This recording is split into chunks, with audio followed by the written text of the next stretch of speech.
Hi guys, so today we are talking all about if self-tanner or spray tan or self-tan, the kind that you rub on your skin or spray on your skin, if that changes your skin undertone.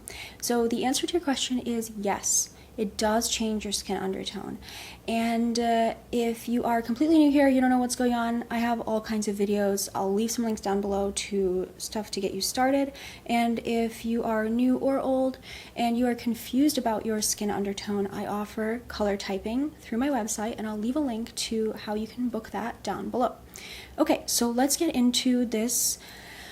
For the rest of the video, I'm going to explain why. First of all, this makes me angry, okay? This topic makes me a little bit angry, and I'm going to explain why. And also, I'm going to explain why skin undertone, of course, would change if you use spray tan. Okay, so let's talk about what skin undertone is in general. So skin undertone is, it's basically the way that. The thing with these words too is that undertone, the word undertone is used differently depending on sort of the field that someone is in. So sometimes people just use the word undertone differently. I use it to describe the leaning of a color. Some people call that overtone. Look, I call it undertone, and most people I would say in color analysis are calling, when they're talking about undertone, they're talking about it mostly in the same way that I'm talking about it. So basically it's kind of like the leaning of a color. So if you have a brown, so let's say you have skin and it's the color brown or it's the color beige. And then if it has a blue leaning to it, so that beige or that brown, you know how you make brown? You mix red, blue, and yellow to make brown. And so if it has a blue leaning to it, we say it has more blue, it has more blue in terms of its value, so like it gets more of its value from blue than all the other colors, then we say it has a cool leaning, it has a cool undertone. And if it has a yellow leaning, then we say it has a warm undertone. And then if it has a red leaning, we say that it's rosy, it's a rosy skin tone or a reddish skin tone. And if the yellow and the blue sort of combine and they make green, if you have more green than you have red, then you have an olive skin tone. So the whole thing here is that it's the balance of these colors, okay? And so the skin undertone is the leaning of the skin color, okay? And so the thing is that what makes up the skin color, right? So let's think about what makes up the skin color. So the skin color is made up of all kinds of things. It's made up of melanin. There are, I forgot now, 3 types of melanin, 2 types of melanin. So there are different types of melanin. They have different colors, like pheomelanin is more red. That's what redheads have. And then we have eumelanin that I think is brown and black or something. Gosh, I'm a tiny bit rusty, but the point is there are different melanins, and those are more brown. We also have the fat under the skin, which can look more yellow. And we have the veins and capillaries, which of course blood is red for the most part, but it reflects through the skin to look blue. And so people who are really light, really light, like Nicole Kidman, like Anne Hathaway, they have really light skin, and so their veins and capillaries show through their skin, and so they look rosy and cool, because we have the reds showing through and the blues showing through disproportionately. And then when, let's say if they spray tan now, okay, let's not get into that yet. Let's talk about now what happens. Okay, how do we make the skin color? So, and we take all of these factors and probably more, and we have sort of like layers, right? It's sort of like translucent layers like that to the skin, and they basically just combine to make a color. And that color is usually beige or brown or whatever it is, or ivory. And that's the color that we're talking about. And what we're asking when we're asking about undertone is, where does this color lean? Does it lean blue? Does it lean yellow? Are you cool or are you warm, in other words? Does it lean rosy or does it lean green? Are you olive or are you rosy, in other words, okay? So that's what you have an olive undertone, you have more greens to your skin. And someone mentioned, I always have to mention this now, that apparently the skin doesn't have green. It doesn't technically have green. That's absolutely fine. We don't care if the skin technically has green.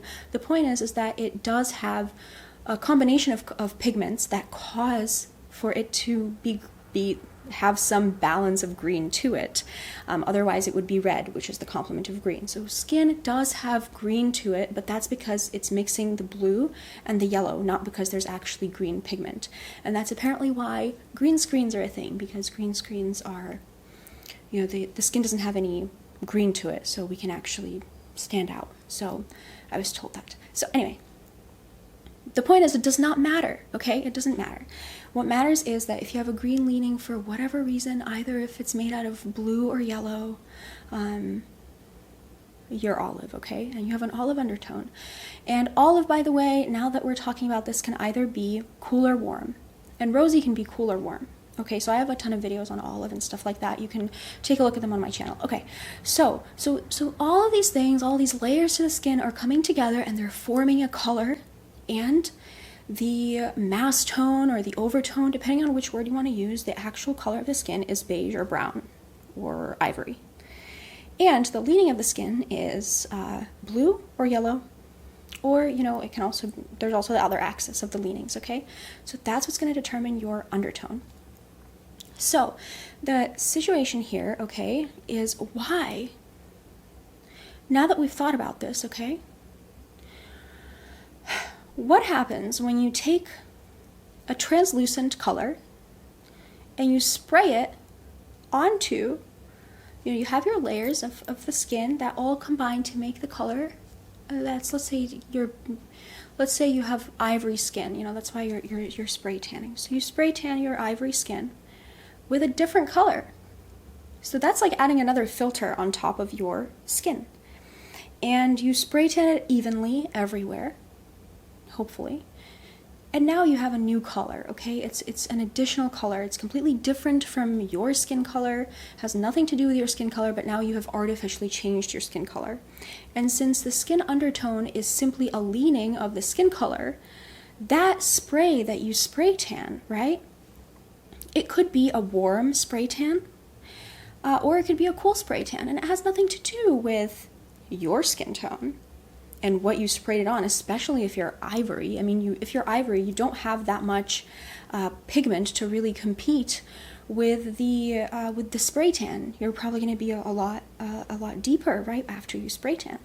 So you're not really, the contribution of your skin undertone that you used to have to that color profile is so minimal that you probably will change your undertone, unless, of course, you by chance get the same skin undertone color as your actual skin undertone spray, like the spray is the same color by chance. Then you'll be the same skin undertone, but that's only by chance. You always will have a chance of changing your skin undertone when you spray tan. And so, if you're still here, and you're still watching this, we can talk about why this makes me angry, and I was a little triggered, okay, about this.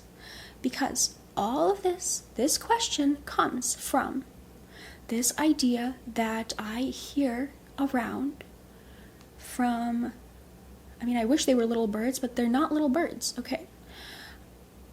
The thing here is that this idea comes from what is underneath this idea, okay? It's the idea that the skin undertone is underneath the skin, okay?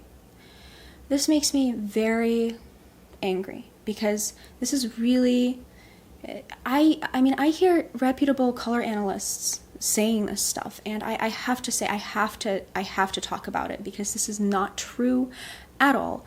And the reason why I have to talk about it and why I'm so passionate about it is because it's not just a benign idea, okay? It's an idea that causes people to think that they can't find their undertone, maybe without a color analyst. Maybe they can't find their undertone without color draping. It's this idea that the skin undertone is so elusive, okay? That it's underneath the skin, and whatever you see on people, you can't believe your eyes, okay? Skin undertone is not underneath the skin. It's a quality of the skin. So, for example, a cool red is a red with a blue undertone. Now, if you see cool red paint, you would never say to yourself, oh, the blue is underneath the red paint. That would never happen. It's within. Just like with our skin, we have all of these different pigments, different things that contribute to color, everything like that. They all are mixed together. Yes, our skin has layers, the whatever dermis and all this stuff. Yeah, sure, it has layers. It's just that the colors overall are all, just mixed in. And there's nothing magical underneath the skin that determines your skin undertone. So this idea is really complicating things. It's making color analysis seem inaccessible to people, and I don't like that, okay? I don't like that we have to think that it's some elusive thing. It is just the leaning of your skin color, and color draping is not necessary to know your skin undertone. It's something that you could do. It's something that I would recommend you do. But I have to say that if I see someone in real life, I don't have to drape them to know what their skin undertone is. Sometimes, of course, if it's a harder case, you do drape them. Sometimes for the sake of the client, you drape them. I understand that. You look at, like, I do virtual consults, so I look at draping photos of my clients, and I think that's good. I think that's good for good measure. To do your due diligence, it's good. And but it's never like surprising to me, because it's not underneath the skin, it's the color. Your skin undertone is simply a feature of the color of your skin. Just like you don't need to, like, if you train your eye, you don't need to color drape a cool red versus a warm red. You are not going to need to color drape skin undertones, because the skin undertone is not an elusive thing that's underneath the skin, okay? And so this spray tanning question brought me to this, because it's this idea that if I spray tan myself, I might not change undertone because the undertone is underneath the skin, right? That's not true, okay? The undertone is not underneath the skin. If you spray tan yourself, you are just adding to the equation of colors that make up your skin tone. And the same goes for foundation. If you take opaque foundation and you put it all over your face and all over your neck, and you apply it and on your neck and everything, so that your actual skin tone doesn't show, then you're just going to change your skin undertone in a way. You're going to, if you are cool and you apply foundation on your face, on your neck that's warm, you'll be able to wear peach lipstick, you'll be able to wear fire engine red, depending on how warm that foundation is, even if it's in the incorrect shade. Of course, I would never recommend that, because putting foundation on your neck can be kind of miserable anyway, and then your hands are still going to be a different color. So it's certainly not recommended. It's just an example of what would happen. And what would happen is that, if you really cover yourself in this foundation, just like you would cover yourself in spray tan, you would be able to wear different colors. The thing that happens, though, when cool undertones wear warm foundations is that it can look very heavy.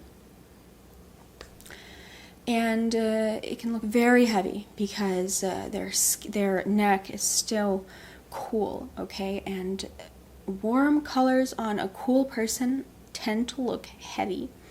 And so that's something that ends up happening. So of course, that's why those foundations that don't match just don't look that great.